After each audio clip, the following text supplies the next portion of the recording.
dumpling tastings, exploring views on a mountain, and crashing a wine expo. Join us as we start our round-the-world trip and finish our 24 hours in the magnificent city of Hong Kong on this episode of Livin Like Locals.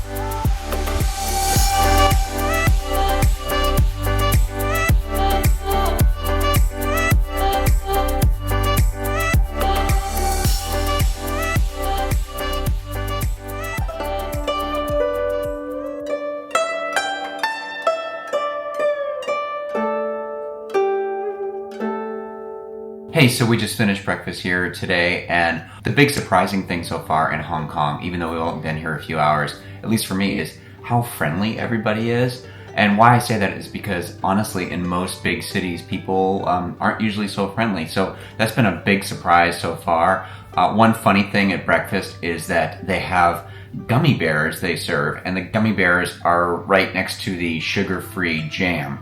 So they got that all together. Finally, Kathy and I were kind of amazed that there was a bunch of people there who kept saying, "Hey, good to see you again, good to see you again." And we're thinking, wait, how do they know us? We haven't met anybody here. Turns out it was a lot of the flight crew from the plane that we were coming over on. So a lot of them stay in this hotel. So it was really good to see them again.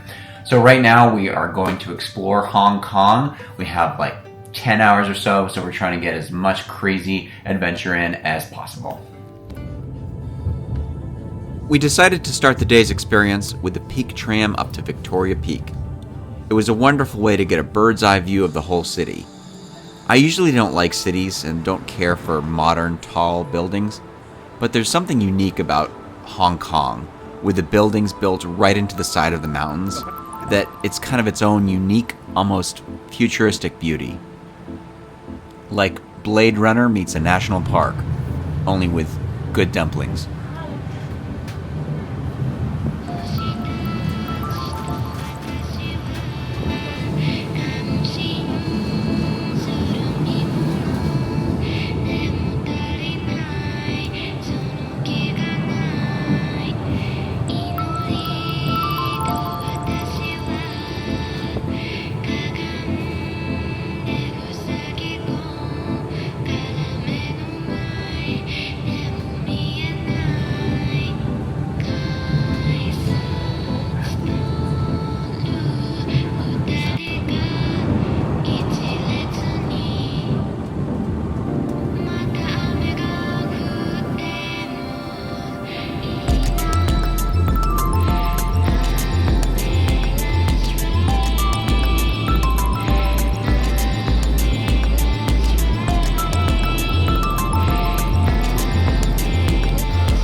We loved exploring up there.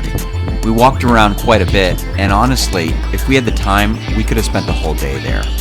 It was so relaxing and peaceful, and I kept thinking, this is the most relaxing big city that I've ever been in. No idea, I'm calling you. So what do you think of the Peak Tram?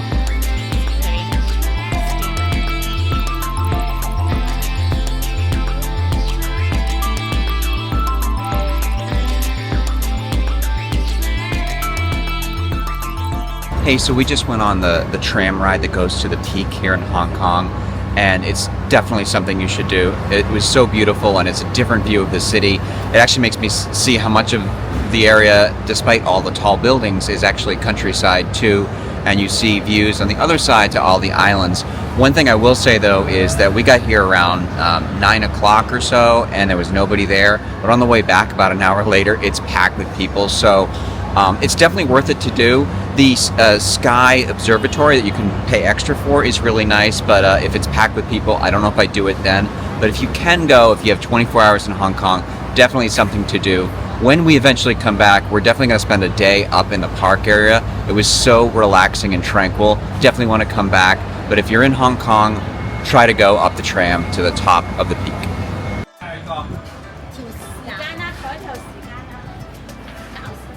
Now it was time to try what some say are the best dumplings in Hong Kong. We went over to the Kowloon side of the city to eat at Tim Ho Wan. It's the cheapest Michelin-starred restaurant in the world.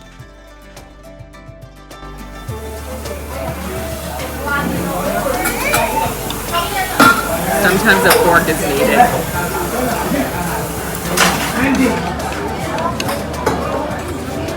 Oh my god, honey. Success. Success.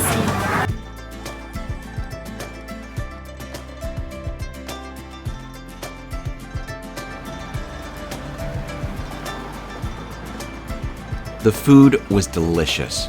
We would have loved to stay and linger. We only had a few hours to explore and find new experiences.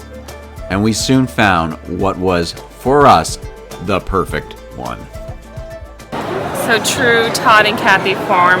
We're only in Hong Kong for 24 hours, and what did we find? A whole wine expo. So of course we're going to the wine expo, and of course we're going to be drinking some wine because we have our wine suitcase, so let's see what we can do. The wine expo was so much fun. It was serendipitous to just find this expo right outside our hotel door. We tried wines throughout China and they were delicious, and it made us want to return in the future and truly see what the Chinese wine country has to offer. We would have loved to have stayed longer, but it was time to check off a bucket list, flying Emirates. And it delivered. Not only was it super elegant, but it was so much fun. To be clear, we weren't planning on drinking during the flight, but, I mean, how could we resist?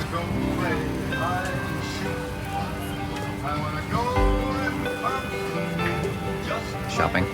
Yeah, shopping.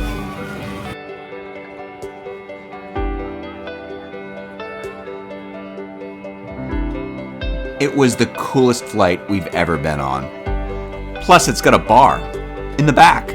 I mean, it doesn't get any better than that. Unless there's a hot tub. A hot tub on a plane I could totally get down with. It's too short a flight. It is too short of a flight. I want to be delayed so bad.